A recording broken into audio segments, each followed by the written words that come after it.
Bé, bona tarda, benvinguts a la Biblioteca Gabriel García Márquez i us presentem aquest cicle Salut i Ciència, que és aquesta col·laboració entre Biblioteques de Barcelona i l'Hospital del Mar.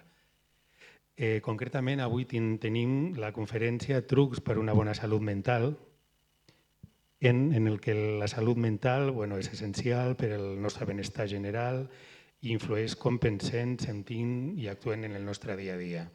Per mantenir una bona salut mental cal cultivar hàbits saludables i saber com afrontar els reptes de la vida, del dia a dia. Què hem de fer si volem tenir una bona salut mental? Són preguntes que fem, que intentarem respondre al llarg de la conferència. I els factors protectors de risc i receptes per afrontar problemes de la salut mental. Tenim amb nosaltres el director de l'àrea assistencial i mèdica de l'Hospital del Mar i coordinador del grup de recerca en salut mental de l'Institut de Recerca de l'Hospital del Mar, el senyor Víctor Pérez. I només ja deixar-vos amb ell, que ens explicarà, i dir-vos que la propera xerrada serà com podem cuidar les nostres reunions i serà a la Biblioteca de la Barceloneta. Pues moltes gràcies.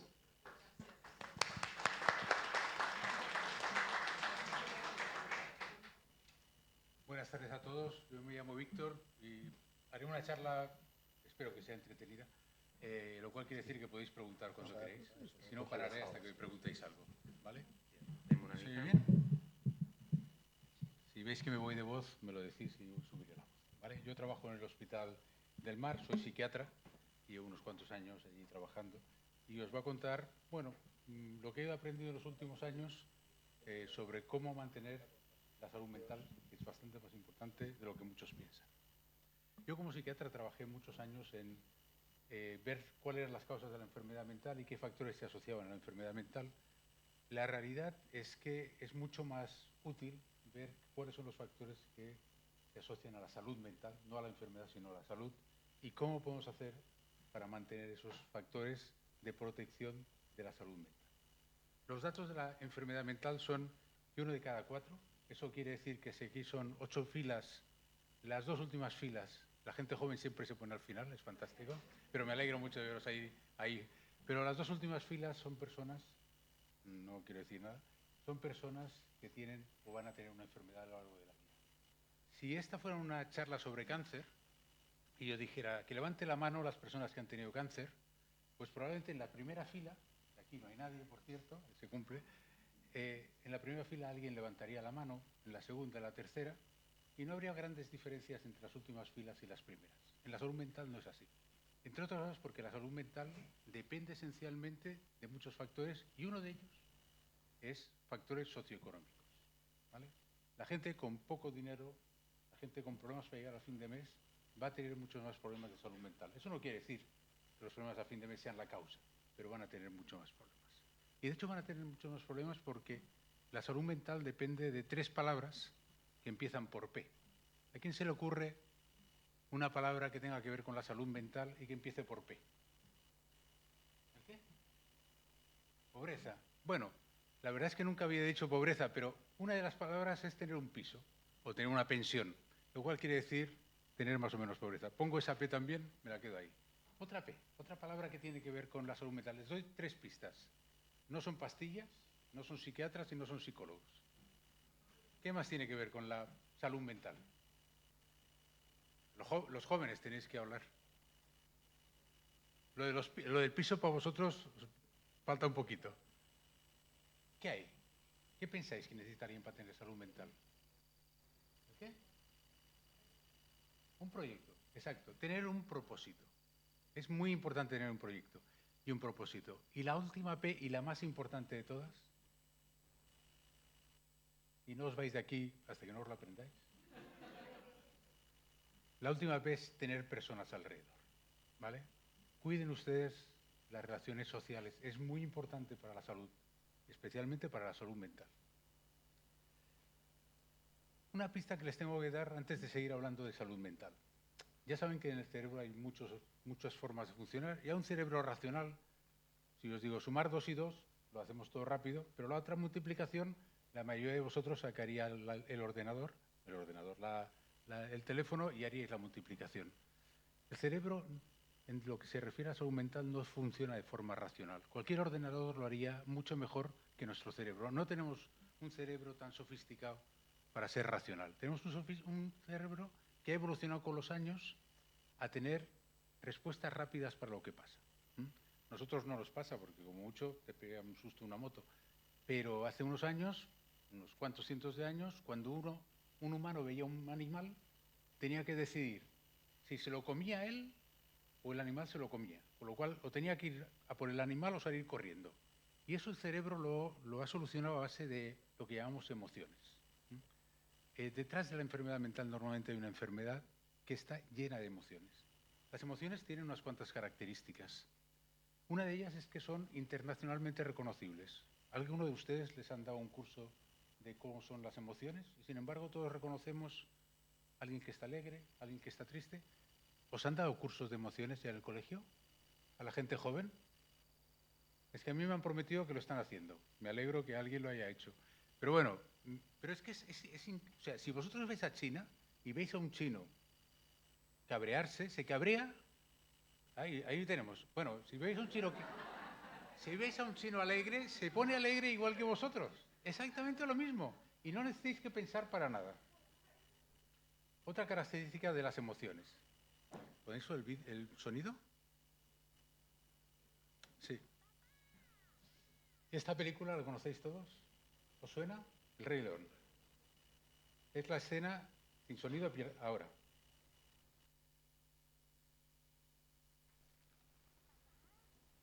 Ahora dice papá, pero no se oye. No tengo sonido, ¿eh?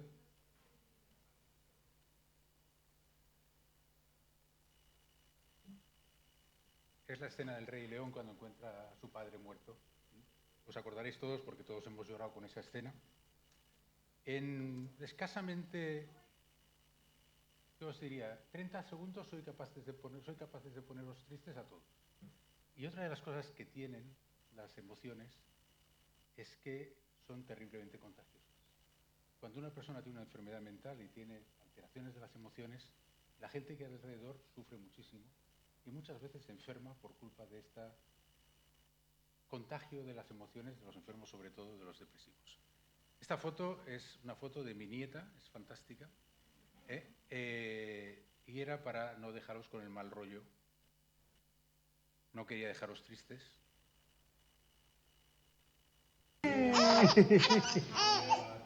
El que dice tonterías soy yo. ¿Cuántos segundos ha pasado de la tristeza a la risa? Segundos. Es inmediato, o sea, es una transmisión ya. Las emociones son... Por eso cuando inventamos los móviles, mucha gente dijo, hay que hacer emoticonos. No me sirve la palabra, no hace falta decir una palabra para eso. Entonces, todo lo que os voy a contar a continuación, si consigo llegar a la presentación, tiene que ver con las emociones y por qué nos emocionamos y cómo sufrimos cuando nos emocionamos. La segunda, hemos hablado de lo importante que son las emociones. La segunda parte de que os quería decir es en qué se basa la salud mental. ¿Cuáles son las bases de todos nosotros de la salud mental? Pues una de las bases es la genética. Hay gente que está genéticamente condicionada a tener más salud mental, menos salud mental. Hay algunas enfermedades mentales como el autismo, la esquizofrenia, que el 70% del motivo por el cual alguien tiene un autismo o una esquizofrenia es genético. El código genético es determinante. Y el código genético es algo que de momento no podemos modificar y es algo que nos dan los padres, ¿vale? Yo tenía un buen amigo que decía, si quieres tener una buena salud mental, lo primero que habría que hacer es elegir a los padres. Pero eso, los que estamos aquí, ya no podemos hacerlo. Porque los padres, aparte del código genético, nos dan otro código que es quizás más importante que el código genético, que es el código postal. Dónde vives es muy importante para la salud mental. Esta es la zona del Hospital del Mar, donde trabajo yo cada día, y en la zona del Hospital del Mar tenemos Raval, con unas características sociodemográficas específicas, tenemos la Vila Olímpica, la Barceloneta, la Mina, y es muy diferente la salud mental y qué enfermedades tienen alguien que vive en la Mina, alguien que vive en la Villa Olímpica, y eso es algo que conocemos. Los padres, de todas formas, no solo nos dan lo que hablamos del código genético, el código postal, nos dan algo que es tremendamente importante y es, nos cuidan esos primeros 1000 años de vida. Hay 1000 años, puede que 1000 años. yo no me voy a jubilar a este paso, los 1000 días de vida, o sea, desde que nos concibe alguien hasta un par de años después. Lo que pasa en esos años es esencial.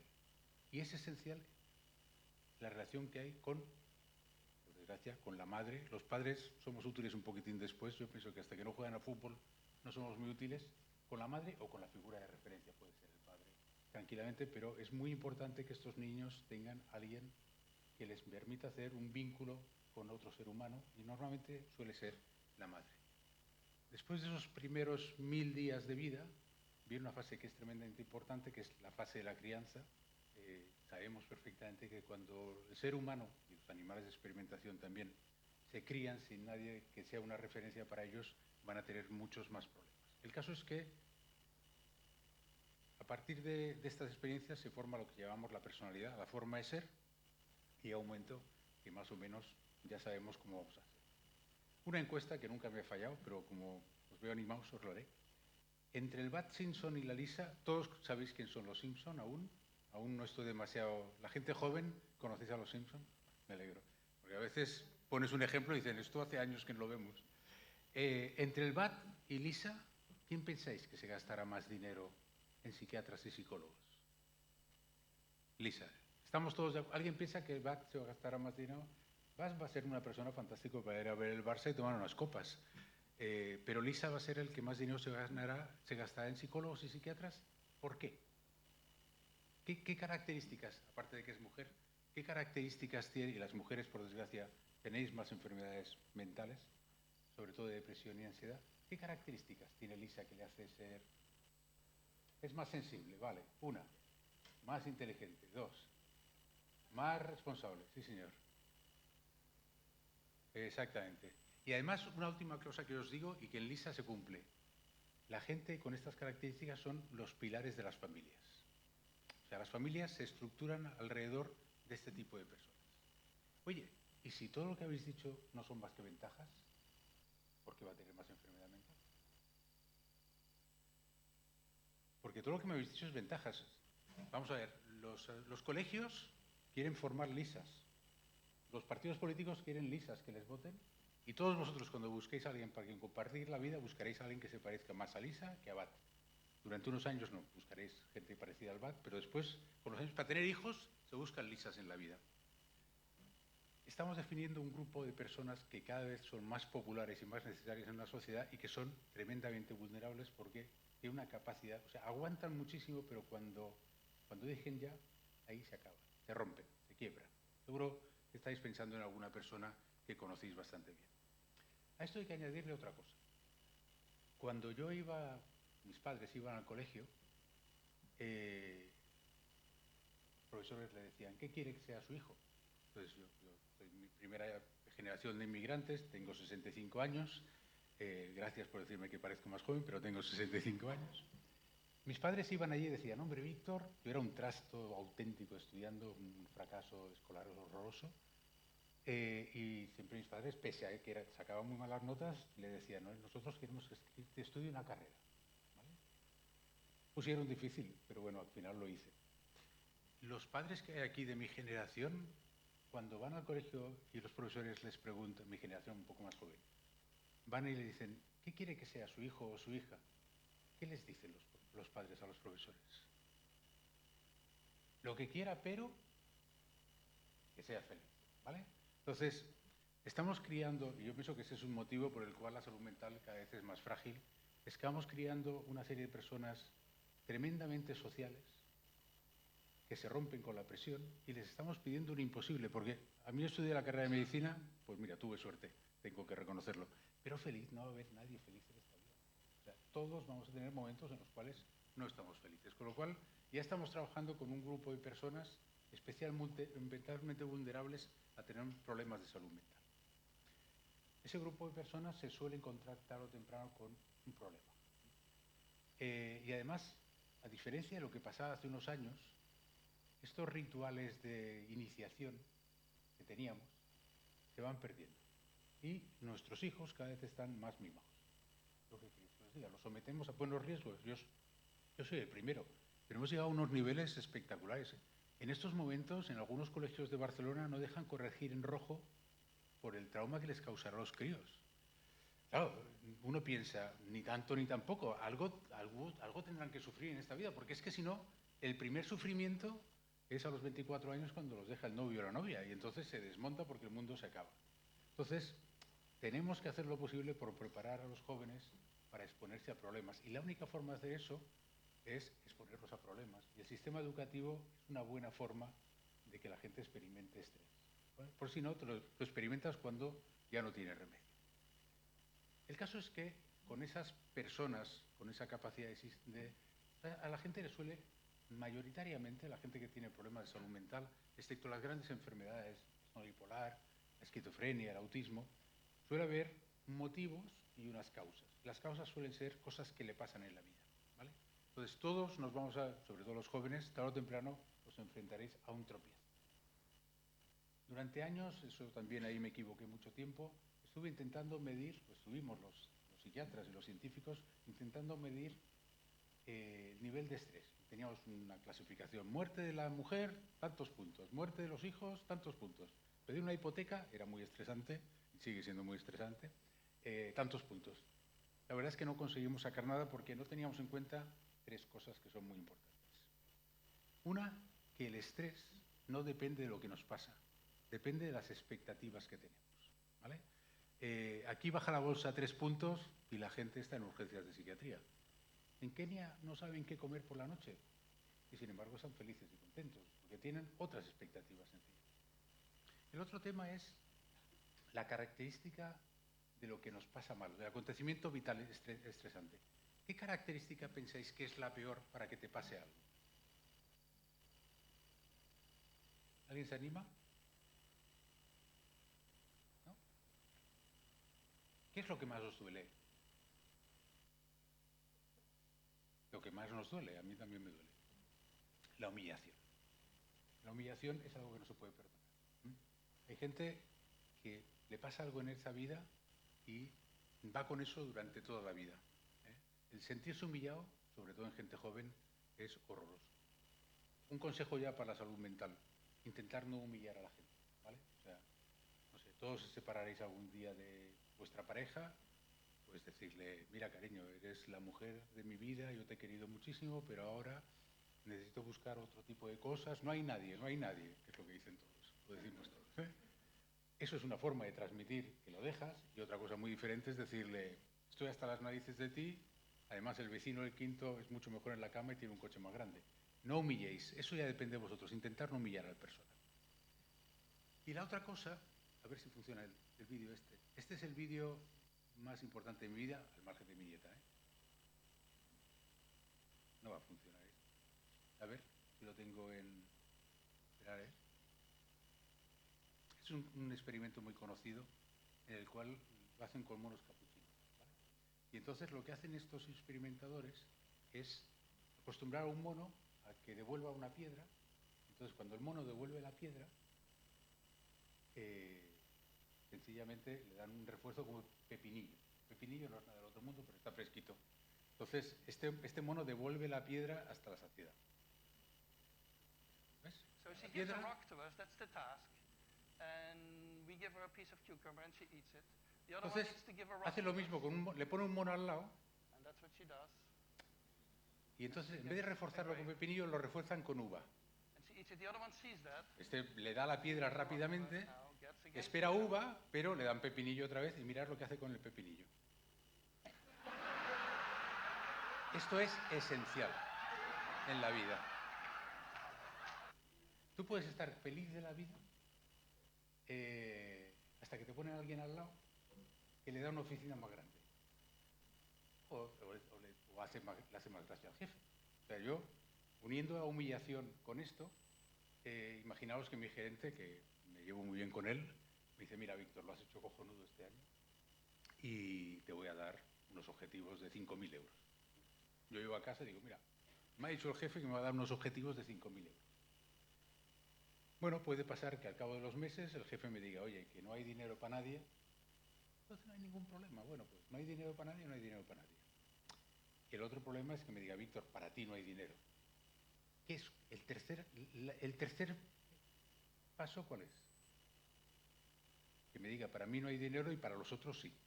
Eso es humillante, comparativamente te hunde, y eso es lo que realmente nos machaca la vida. Vuelvo otra vez a la diapositiva, ¿vale?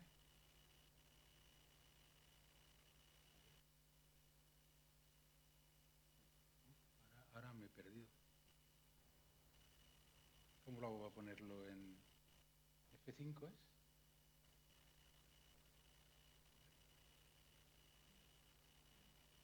Que no me lo pone en...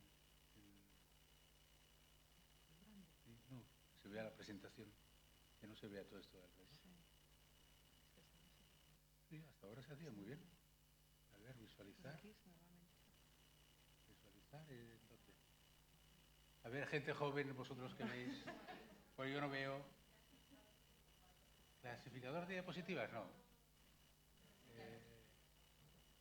Algo que ponga presentación, ¿no?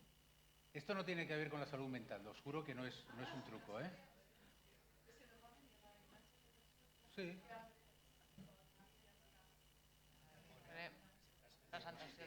¿Dónde es eso? A ver. Ah, vale. Aquí. Vale. Aquí.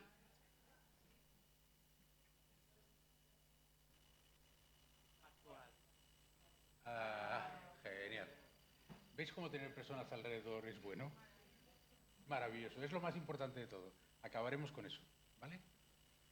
Una vez que sabemos que las emociones son el truco, que hay que tenerlos en cuenta, hay una serie de cosas que sabemos que van bien para nosotros. Una de ellas es evitar las drogas. Y no estoy hablando de las drogas ilegales, que hay que evitarlas, ¿eh? Dios me libre. Nada de cannabis, nada de nada, ¿eh? El problema esencial son las drogas legales.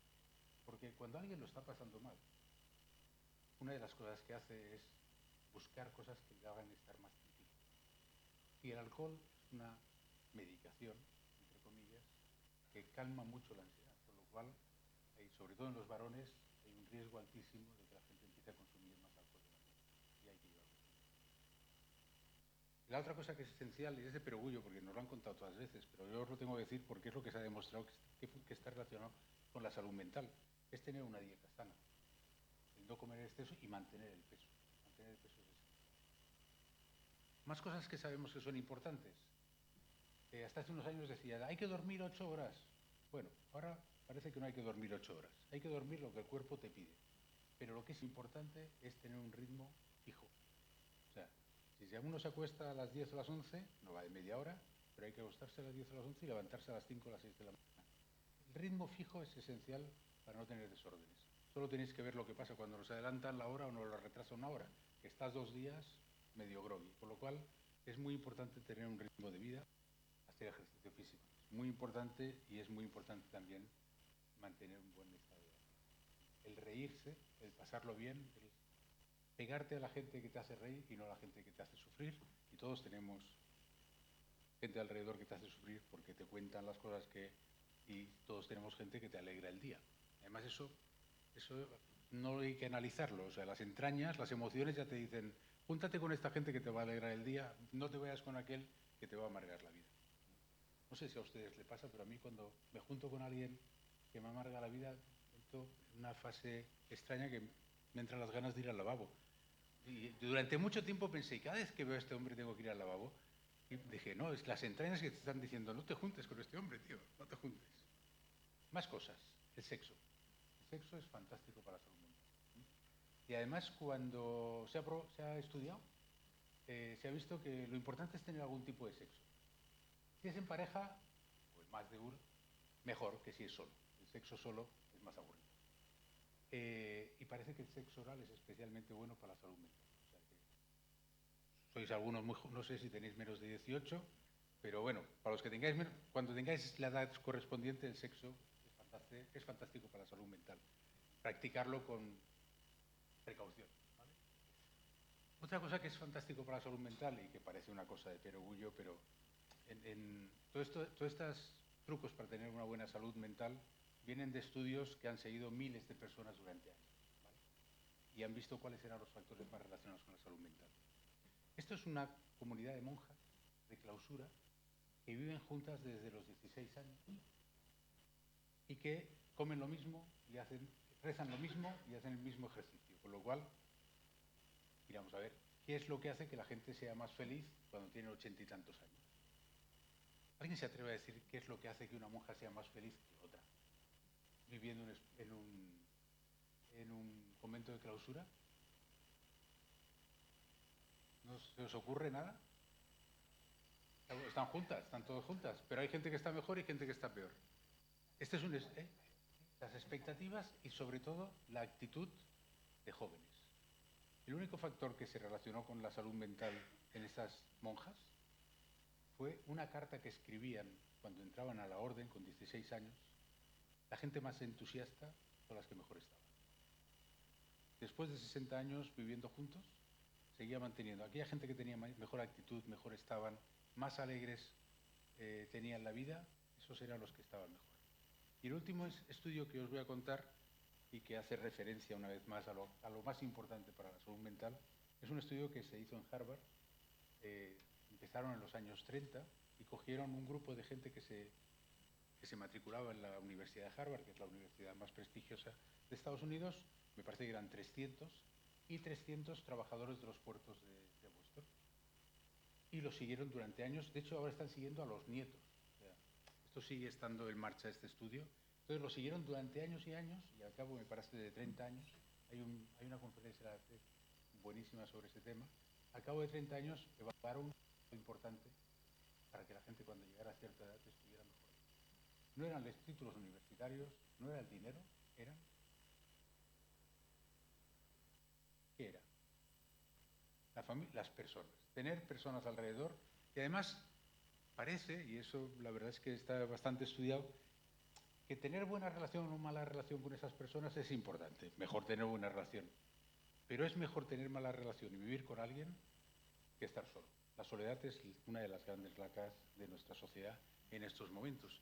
Y eso explica unas cosas que a mí me hacían pensar muchas veces, es estos matrimonios que se llevan como el perro y el gato, que están todo el día gritándose. Se muere uno y a los 4 días se muere el otro. Además se mueren, yo estuve cerca de uno de ellos, diciendo, si no está esta señora, ya no tengo nada que hacer en esta vida. Y se mueren a los pocos meses, ¿vale? Y vamos a acabar, ¿vale? Y tendremos un buen rato para preguntas, que me parece que es un paso.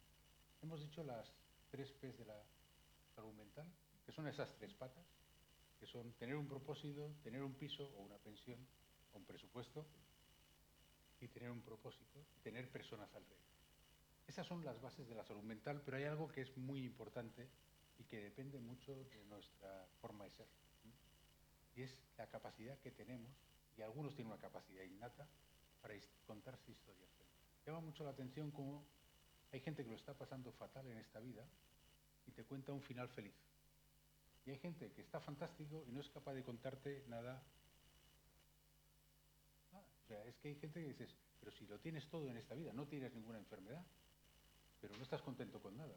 Y hay gente que tiene un montón de problemas, sin embargo, ese narrador interno que tenemos, que nos hace contarnos la vida, porque no tenemos memoria para todo lo que nos pasa, olvidamos la mayoría de las cosas que nos pasa, con lo cual nosotros a partir de determinadas memorias que normalmente están grabadas junto a emociones, porque de lo que yo os he dicho esta tarde, os acordaréis 2 o 3 cosas, espero de mi nieta, ¿os acordéis? De aquello que os haya emocionado, de lo que no os haya emocionado, no os acordaréis.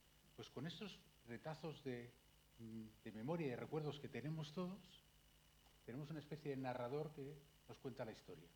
Y hay gente que se sabe contar historias felices y hay gente que no se sabe contar historias felices. Si sois de los que se sabe contar historias felices, tenéis un don y vais a estar mucho más sanos mentalmente que aquellas personas que no se saben contar historias felices. 10 mensajes para llevar.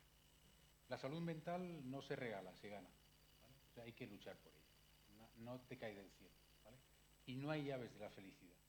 Cada uno encuentra el camino de la felicidad, porque la felicidad nunca puede ser un fin. Bueno, un segundo consejo es elige bien a tus padres, porque te dan los códigos que son más importantes para la salud mental. No son todo códigos lo que te dan los padres, te dan muchas cosas muy importantes que no tienen que ver ni con el código genético ni con el código postal. De hecho, la salud mental de la población mejoraría de una forma espectacular. Lo más importante para la salud mental de la población, esto lo han mirado, elevar la edad de consumo del alcohol. Si la gente no pudiera consumir hasta los 25, eso mejoraría la salud mental de una forma muy, muy importante, y mimar a los críos cuando tienen entre 1 y 3 años. Lo que pasa en ese cerebro es tremendamente plástico, es esencial para lo que te va a ser de mayor. Y la otra, probablemente en estos momentos, porque tenemos mucha información sobre el tema, es la prevención del bullying, el acoso escolar, que es muy importante, y además algo que se puede hacer. Ser bueno y hacer las cosas bien no quiere decir ser feliz ni tener salud mental. El caso de Elisa es muy paradigmático. Conservar sobre todo la capacidad para contaros historias felices, ¿vale? Manejar las expectativas, ¿vale? Si te haces una expectativa de uva y te dan más pepinillo, te vas a cabrear. Con lo cual, maneja las expectativas y especialmente las positivas. Las expectativas negativas las manejamos bastante mejor. Pero cuando tienes una expectativa positiva y eso no se cumple, sobre todo si no te cumple para ti, pero el dinero se lo dan al vecino de despacho, ahí vais a tener un problema. La actitud, ese es el trabajo de las monjas, es esencial para tener una buena salud mental. Hay que cuidar las relaciones sociales, no hace falta que sean perfectas, pero es muy importante tener gente alrededor. Muchas veces hay que hacer un trabajo proactivo porque la vida te va llevando, pues, la viudedad, épocas especialmente duras de la vida, en las cuales es muy importante tener la rutina de levantarse, pegarse una ducha, salir a la calle y hablar con alguien, que a veces es muy difícil hacer. Los clásicos es la actividad física, no abusar del alcohol, el ritmo de actividad, la práctica del sexo, que cuanto más interesante sea mejor, pero no os pongáis exquisitos, ¿eh? O sea, de sexo, ¿vale? Nada más, ¿vale? Y si pese a eso alguno de ustedes tiene una enfermedad mental, os toca a unos cuantos los que estamos aquí, pues bueno, esto no es una sentencia y realmente los psiquiatras somos, y los psicólogos y la gente que trabaja en salud mental somos capaces de mejorar muchísimo las enfermedades mentales e intentar devolver la salud mental a la gente con la que vivimos, ¿vale? Y esto es una cita de Einstein que me gusta mucho. La mente es como un paracaídas, solo funciona si se abre. Abran ustedes la mente y busquen la felicidad. Se la tendrán que buscar, ¿eh? No se la va a regalar nadie. Muchísimas gracias y ahora tenemos un rato para preguntas, ¿verdad? Pues les toca hacer preguntas. No me voy hasta que no hagan unas cuantas preguntas. ¿Eh? Ni os dejo. Cierra la puerta. Vamos a empezar por lo más difícil. Y es que la gente joven haga preguntas. Venga, va. Una pregunta por cada cuarto de sala. ¿Quién se atreve? ¿De la gente mayor quién les ayuda? Venga.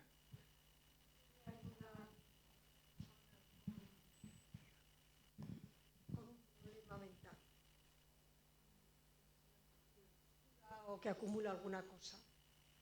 Bueno, lo primero que Tú sin saber. Lo primero que tienes que hacer es preguntar a la persona qué es lo que le pasa. Ya. Pero enterarte de lo que le pasa es muy importante porque muchas veces hay gente con enfermedades mentales a los cuales nadie les pregunta qué es lo que les pasa. Entonces, acercarse a ellos es esencial. Después, buscar un ambiente que les proteja. Claro, si es un acumulador que lleva 25 años acumulando, difícilmente vas a encontrar un ambiente que les proteja porque no van a salir de casa. Y después, si la situación está así, activar los servicios de salud mental. O sea, hay servicios de salud mental que los enfermos pueden ir. Afortunadamente en Barcelona hay un servicio que van a los domicilios de los enfermos, que se activa a través del 061, que es un servicio que los psiquiatras y psicólogos van al domicilio del enfermo, lo valoran y si tiene una enfermedad mental lo tratan o lo ingresan.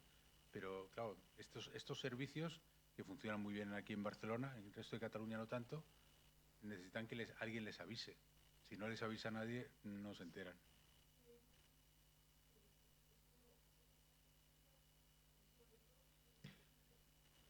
Por eso no hay que entrar en la discusión persona a persona, sobre todo si son personas de tu familia, porque eso tiene un precio carísimo y para eso están los profesionales para que lo hagan. O sea, si realmente tú detectas a alguien con una enfermedad mental, llamáis al 061, le decís que os envíen el equipo de salud mental. Tardará 1 o 2 días, pero no más. Valorarán al enfermo en casa. Si el equipo de salud mental dice, oye, aquí no pasa nada, pues esa persona tiene... Hay que tener en cuenta que la salud mental es un ente muy amplio. Entonces, cada uno tiene los límites que tiene y le pone los límites que le tiene.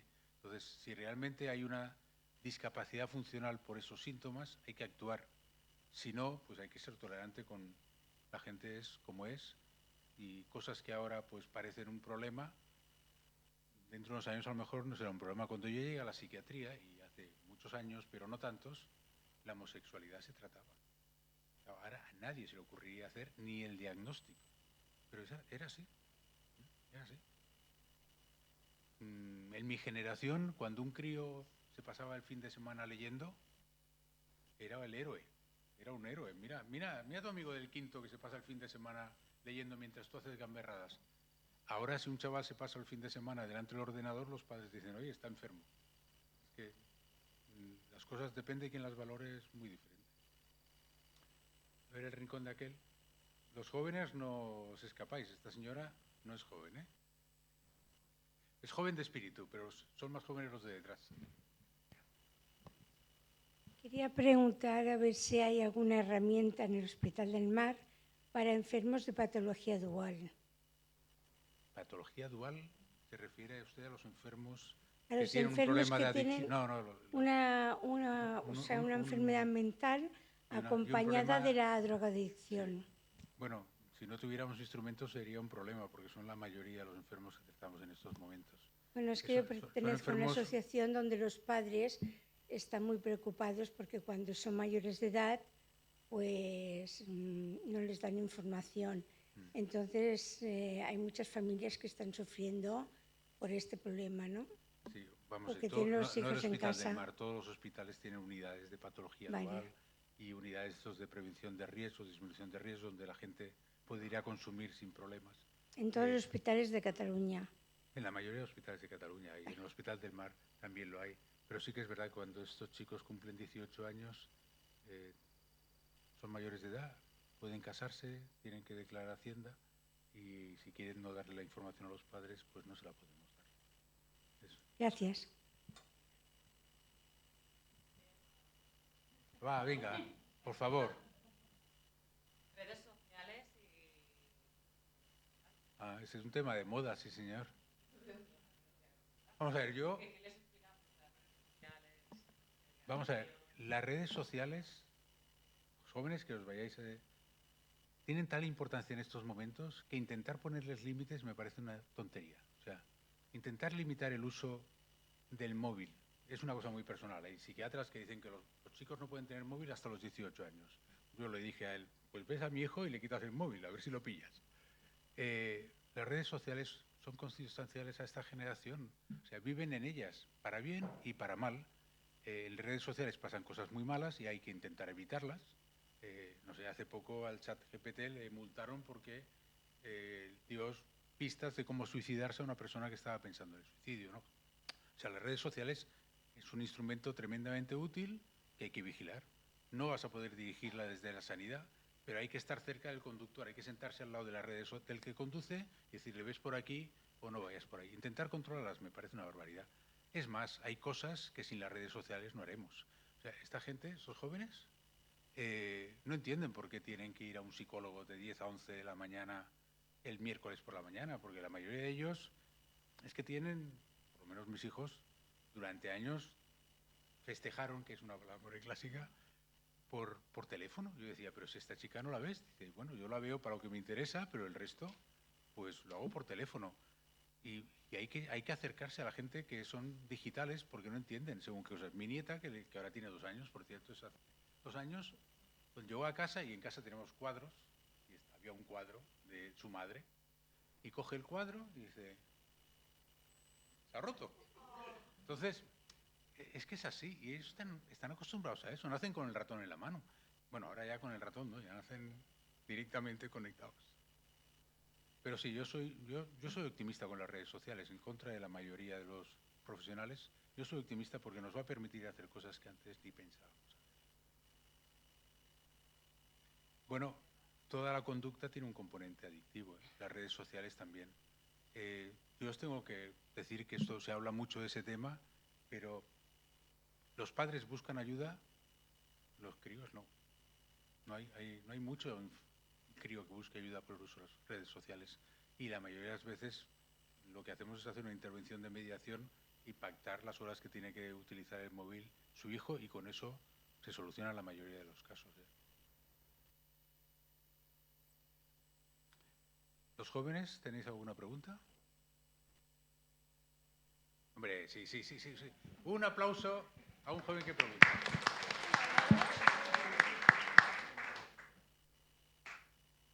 Bueno, es más o menos que me des un consejo de cómo ayudamos a alguien cuando no quiere que le ayudemos, pero evidentemente esta persona nos importa mucho. Muy complicado, ¿eh?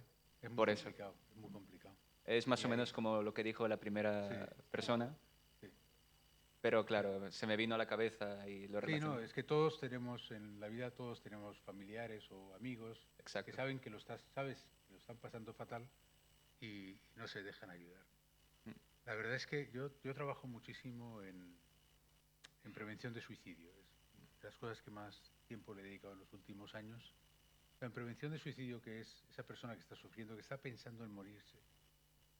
Lo que te dicen todos los manuales es que lo más importante es que la gente que hay alrededor le pregunte por cómo está. O sea, y los médicos podemos hacer cosas, pero son relativas, o los psicólogos, porque si no tenemos acceso a esa persona, difícilmente vamos a ayudarle. Nosotros trabajamos en un proyecto europeo, hace años que trabajamos en un proyecto europeo, donde probamos técnicas para ayudar a las personas. Y miramos cuáles son los profesionales que más capacidad tienen para ayudar a las personas. Hicimos un estudio con todos los profesionales que os podáis imaginar.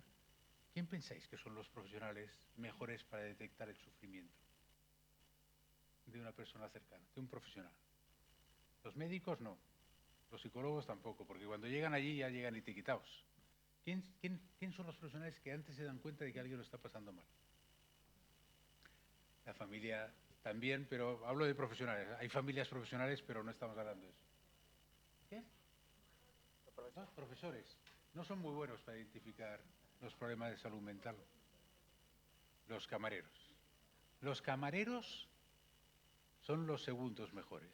¿Alguien se atreve a decir quién son los primeros? Muy bien, eso me habéis escuchado decirlo. ¿No? ¿Lo habéis pensado? Es que nunca me había dicho nadie los peluqueros. Los peluqueros son los profesionales que antes se dan cuenta de que la gente lo está pasando mal. Entre otras, sí, porque los peluqueros te conocen, sabes, si te has, bueno, a mí los peluqueros no me pueden ayudar, pero saben si ha sido, hay gente que va cada semana a la peluquería y deja de ir, hay gente que se tiñe cada X días y deja de teñirse, o que en la peluquería tiene ganas de hablar y de golpe y porrazo, pues esta señora o este señor ya no habla como hablaba antes. Los peluqueros son los mejores. Los camareros los segundos, pero solo los camareros de los pubs irlandeses. El resto de los panaderos pasan de todo y no se enteran de nada. Pues es que lo que tenemos que hacer es estar cerca de la gente que está pasándolo mal, preguntarles, una vez que les preguntas, identificas lo mismo que he dicho con esta compañera, e intentar convencerles para que busquen ayuda. Y hay que ser una piedra, un martillo pilón, o sea, es una vez y otra, hasta que esta gente se deja ayudar. Pese a eso hay gente que no se va a dejar ayudar y es muy complicado, muy complicado. Gracias por la pregunta. A ti. Sí. Ah.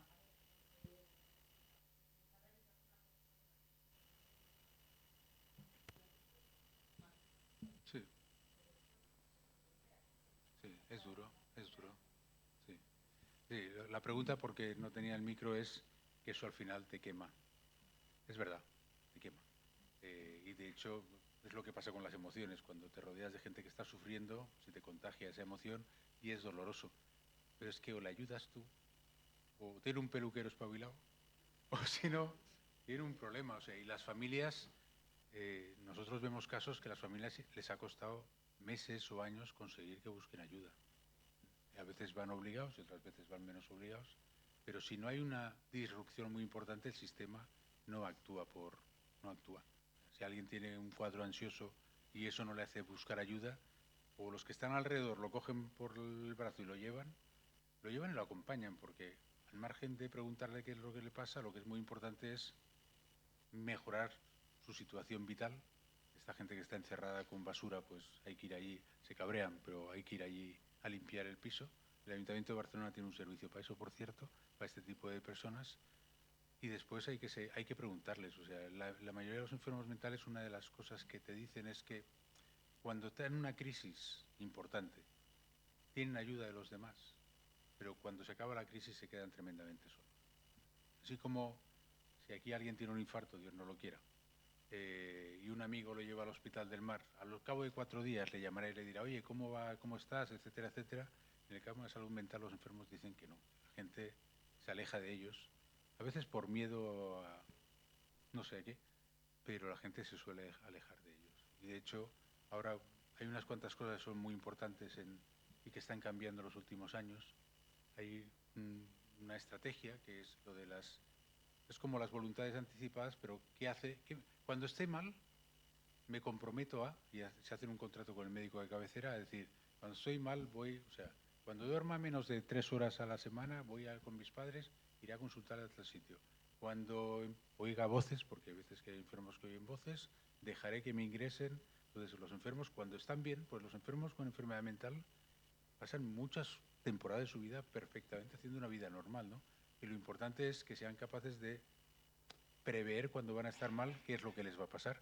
Y cada vez es más frecuente que estos enfermos hagan este discurso de forma que te digan, cuando empiezan a salir de casa, llevo unos días sin salir de casa, me comprometo a... Otra cosa es que lo cumplan, pero por lo menos hay un compromiso con ellos. Lo que más hacen es dejar escrito quién tiene que cuidar el gato o el perro, que eso es lo que realmente nos preocupa a todos. ¿Quién se encarga de mi perro? Sí, espera, que hay... Perdona. Sí. Espera, que no la... Bueno, yo quería preguntar sobre los pensamientos suicidas pasivos. Veo unos artículos hace no mucho que hay la diferencia entre los pensamientos suicidas activos y los pasivos, y quería pues preguntar cómo unos psiquiatras pues... Normalmente hay una gradación de ideación de muerte, ¿no? Y hay unas ideas de suicidio pasivas, que es cuando te dicen el enfermo, si ese autobús se subiera a la acera y se me llevara por delante, no pasaría nada. Si no me despertara por la mañana, no pasaría nada. Esos son pensamientos suicidas pasivos, porque el enfermo no va a hacer un intento. Los activos ya es cuando la persona, no todos son enfermos, la persona ya te dice que va a pasar a la acción, ¿no? Entonces, pero es una gradación de riesgo. O sea, si te dicen esto del autobús, le dices a la familia, vigile. Si te dicen lo de estoy acumulando pastillas, pues le dices, vigile, y a nada que encuentre las pastillas, las tira. Y si pasa más adelante, pues que lo valore un médico de urgencias, claro. Y en prevención de suicidios, si alguien tiene estos pensamientos pasivos, ¿se tratan de la misma forma como si fueran activos? No. Los pensamientos pasivos habitualmente, bueno, cada mundo es un mundo, ¿no? Pero los pensamientos pasivos, normalmente la gente no tiene una ideación clara, no tiene intencionalidad, no tiene un plan, y entonces el riesgo es mucho menor. Si alguien tiene esas ideas, hay que valorarlo, y para eso hay en Cataluña una cosa que se llama Código Riesgo Suicidio, que tú vas a cualquier sitio, te valoran y te dan una cita para 10 días y te llaman al mes. Entonces, esta gente hay que valorarlo, y el Código Riesgo valora los activos y los pasivos, pero claro, las intervenciones que se ponen en marcha con los pasivos son mucho menores que las que se ponen en marcha con los activos. ¿Tenías? No sé si tienes un... Sí, a ver, lo que pasa es que como estás de espalda, aunque chilles, te dejarás la voz para nada.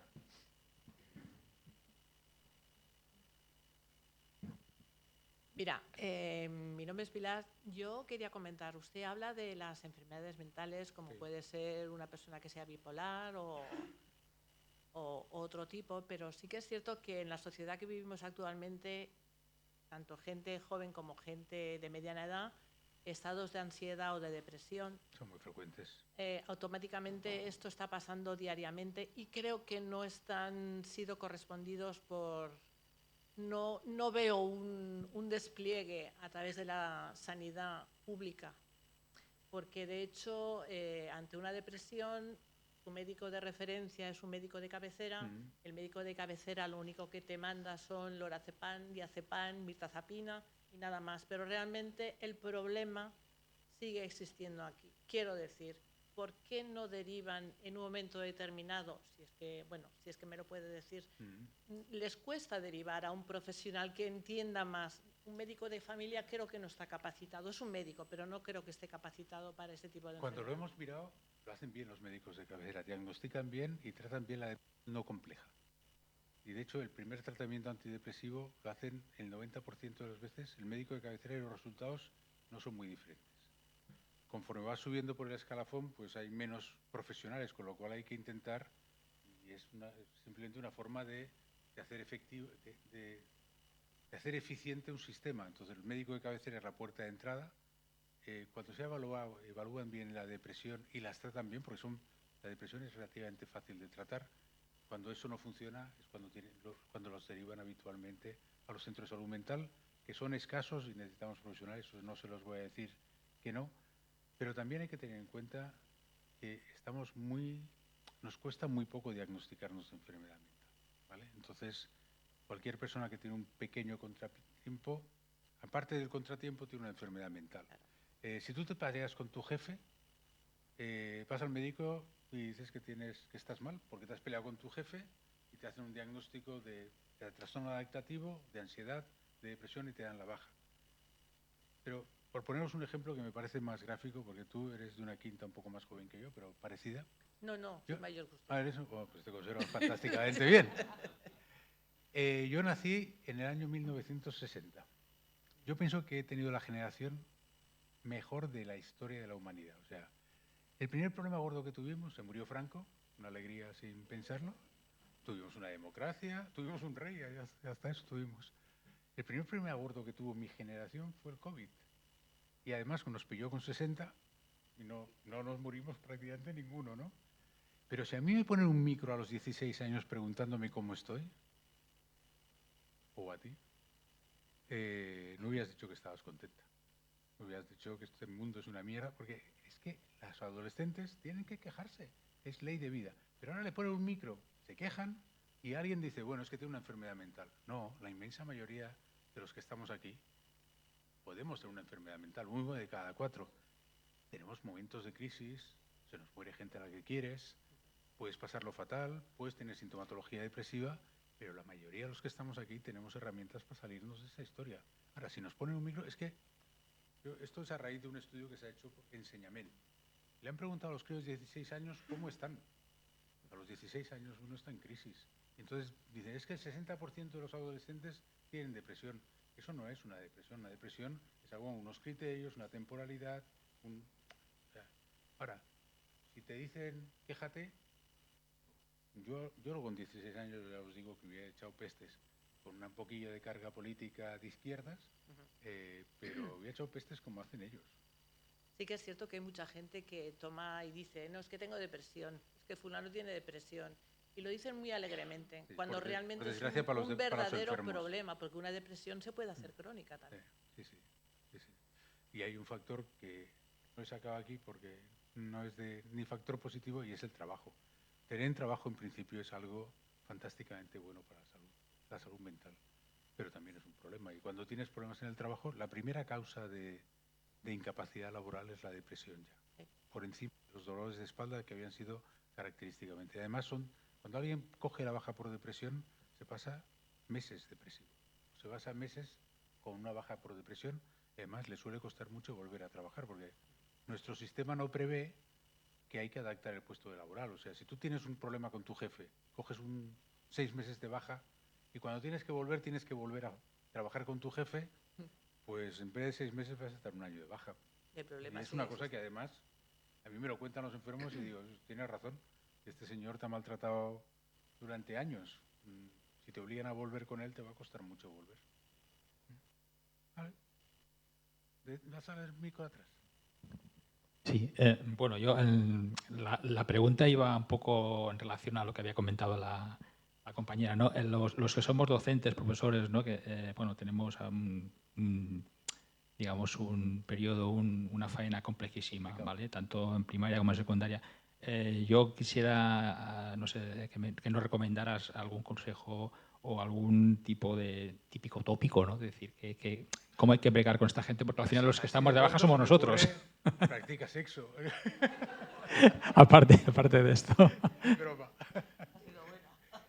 Los profesores lo tenéis muy complicado, porque los padres os delegamos unas funciones que pertenecen a los padres, pero que se los pedimos a la escuela, y hay cosas básicas de la crianza que no se lo puedes dejar a un profesor, y además si se lo dejas tienes que confiar en él. O sea, vamos, ni se te ocurra decirle que le vas a pegar un cachete a un crío porque acabas empurado. Bueno, mis padres, cuando yo decía, el profesor me ha pegado, yo decía, habrás hecho algo. Ahora es todo lo contrario, y tenéis una situación muy complicada.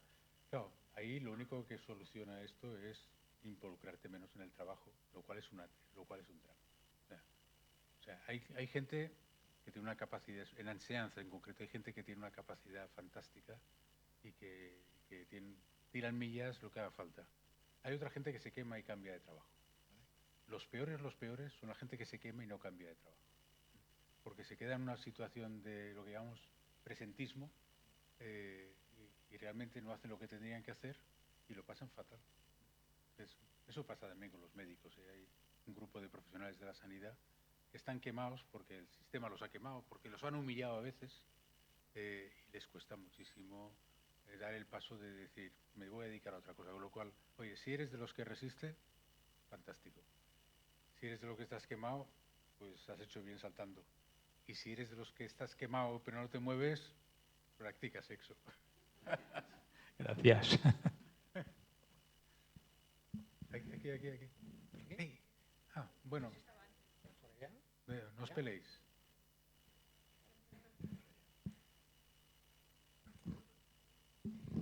Hola, m'entens en català? Sí, parla com vulguis. Vale, Jo vale. és que parlo molt mal en català, Vale. de seguida me'n passo al castellà. Cap problema. Parla, sisplau. Doncs, bueno, primer són dues coses. Primer, dir-te que com a docent durant molts anys me n'he fet un tip de detectar certes coses en adolescents i de dir-ho. Vull dir, anorèxies, casos d'ansietat. Estem molt temps amb ells, a vegades més que les famílies, no? I ens adonem de coses. Sort. Algunes suposo que no, però sí que quan has dit que no... Que no erais los mejores. Ah, vale. Era com una mica, ostres. Però quan lo hemos mirado no eran los mejores. Vale, però que fem feina amb això, o intentem almenys, no? I d'altra banda, una cosa que té relació amb aquesta senyora que ha dit, sí que trobo a faltar actualment en els CAP, per exemple, més, com es diria, prevenció d'aquest tipus de patologies que ara són com molt comuns, l'ansietat, les angoixes, que poden arribar a derivar en una depressió, però per al nivell d'estrès i d'irritabilitat general que hi ha en la societat actual, que trobo que ha anat a pitjor. Jo soc de la dècada dels 60 també. Buenos años, eh? Sí, i dius, és horrorós, no? A quins nivells es viu actualment allò que tot ha de ser al moment, vull dir, que tot ho has de fer, clar, tens moltes més eines, però també has de resoldre més coses. I és com un continu estar amb alerta contínua per anar-ho traient tot. És difícil estar amb tranquil·litat. Llavors això veig que genera molta gent, tota la gent està com així. I vas, al metge, pastilles. I penso, que fort, quan al final... No depèn de les pastilles. Ja, però això em sembla molt fort, perquè de vegades em sembla que amb altres eines i altres estratègies, baixant el ritme o senzillament dient això no ho facis, això no t'impliquis, saps allò? Com donar més informació a la gent d'estratègies per no caure en aquests... La verdad es que el COVID ha tenido muchas cosas malas, pero ha tenido alguna buena. Una es que el estigma de la salud mental ha disminuido. Somos capaces de hablar yo voy al psiquiatra, al psicólogo con mucha facilidad, cosa que antes no pasaba. Y otra es que se pusieron en marcha una serie de estrategias, algunas telemáticas, o sea, aplicaciones. El problema de las aplicaciones telemáticas es que la gente se cansa y las deja. Pero hubo una iniciativa en el año 21 así, que era dotar a todas las áreas básicas de psicólogos. Entonces, cada área básica de Cataluña tiene ahora 1 o 2 psicólogos que lo que hacen no es tratamiento psicoterapéutico, porque no son psicólogos clínicos, hacen estrategias de prevención. Otra cosa es que sean suficientes o no sean suficientes, porque es lo que has dicho tú, la sociedad en estos momentos, el valor que más valora es la inmediatez. La gente quiere llamar por teléfono y que le traiga una pizza. Y claro, no todo es igual que la pizza, o sea, es así. O sea, Amazon funciona fantásticamente porque es un magnífico negocio, pero la sanidad pública no es un negocio, más bien todo lo contrario, y habría que hacer más prevención, y habría que hacer mucha más prevención en las escuelas. Las escuelas es una ventana de oportunidad tremenda. De hecho, el año pasado, por eso preguntaba si vosotros lo había hecho, se empezó una intervención que tiene evidencia de prevención de suicidio, que es una intervención en manejo de no en manejo de la conducta suicida, lógicamente, pero se hace a los 14 años y tiene el manejo de las emociones. Es que hay que decirle a la gente cómo son las emociones y cómo que uno no se puede desbordar por las emociones. Hay gente que se desborda. Pero eso, me parece el año pasado, si no me equivoco, hicieron 18.000 alumnos. En Cataluña son 80.000 por curso, con lo cual mucha casualidad tiene que ser para que alguien lo haya hecho aquí, pero si alguien lo ha hecho, en teoría la evaluación es muy buena. Vale, gracias. ¿Quién tendría el micro por ahí?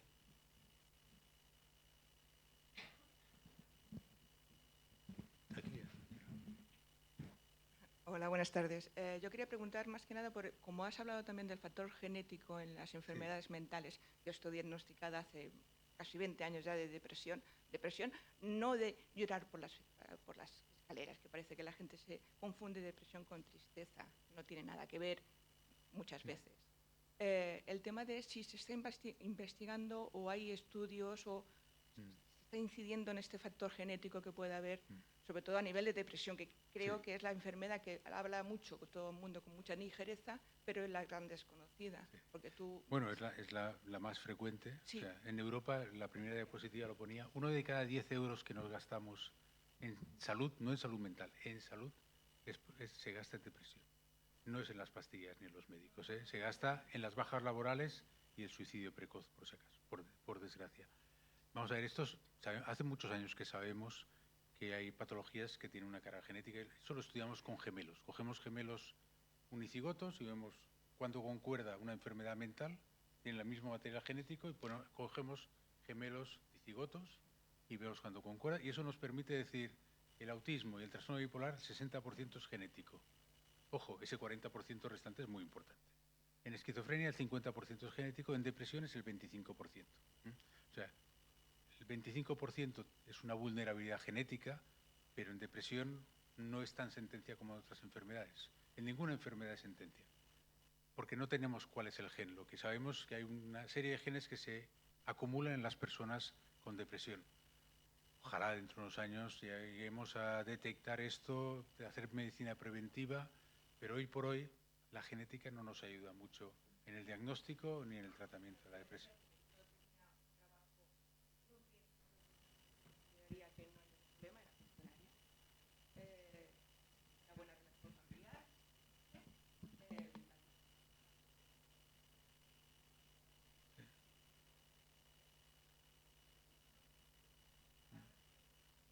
Sí, sí. O sea, gracias por contarnos tu historia, pero por desgracia es que la depresión funciona así. O sea, son gente que te dicen, el día 3 de noviembre del año 2022 me pasó algo. Y a partir de ahí, pues llevo 4 meses, fatal. Bueno, vale, pues casi lo adivino. Pero sí es así, y eso es la enfermedad depresiva melancólica, que es de alguna manera el patrón oro. Pero entre esa melancolía que tú tienes y otras, hay toda una serie hay un dindel de colores muy dispersos. Y es que además, es verdad, tú tienes una depresión melancólica y tienes unas características, pero la gente que está sufriendo moving, por ejemplo, y que hace sintomatología depresiva, estos no son depresivos de segunda. O sea, son tan depresivos como los que tienen una melancolía. Y hay que ayudarles y tratarlos probablemente con otras herramientas. Hay veces que es mejor la medicación, otras veces es mejor la psicoterapia.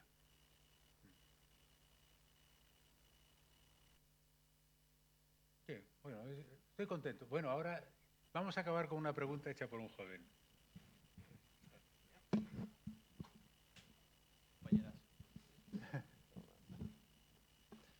Buenas tardes. Buenas tardes. A mí me gustaría saber el impacto real que tienen, por ejemplo, familiares y amigos en el tema de la toma de decisiones a la hora de las drogas. Porque, por ejemplo, si mi madre me dice no te drogues, hay gente que igual no le hace caso y se droga. Y hay gente que tus amigos les dicen toma prueba y no lo hace. ¿Qué impacto tiene, o sea, realmente en tu toma de decisiones el que te digan que hagas una cosa u otra? No sé el impacto que tiene. Lo que sí sé es que para que una persona que está en esa situación crea en ti y te haga caso, tienes que invertir antes. O sea, esto que me cuentas es como el cajero automático. Para ir al cajero automático a sacar dinero, ¿qué es imprescindible? Haberlo puesto, ¿vale? Entonces, si tú tienes una familia estructurada en que los padres, los amigos han invertido en ti, tú vas a tener muchas más herramientas que si tienes una familia, por qué hacer la pregunta, que si tienes una familia desestructurada donde nadie ha invertido en ti y por lo tanto la influencia que tiene lo que los demás te dicen va a ser mucho menor que en una familia estructurada. Es uno de los códigos que te dan las familias. A partir de ahí, pues la verdad es que gente joven sobre todo, es muy difícil que hagan caso a los padres. ¿Qué quieres que te diga? Todos hemos sido jóvenes y basta que un padre te dijera no pruebes esto para intentarlo, ¿no? Afortunadamente la adolescencia es algo que se cura solo y uno pues acaba teniendo problemas de otro tipo, pero es menos impulsivo y las ganas, la búsqueda de sensaciones que tiene uno con 18, 20, 22 años disminuye mucho con la edad. Para lo bueno y para lo malo, ¿eh? Tienes menos capacidad para disfrutar, pero también menos capacidad para sufrir cuando uno se hace mayor. Bueno, señores, ha sido esto muy divertido. Han hecho ustedes muchas preguntas. Los jóvenes han hecho preguntas. No sabía si esto iba a ser así. Gracias y encantados de que vengan a estos ciclos y que disfruten. Que se lo pasen bien.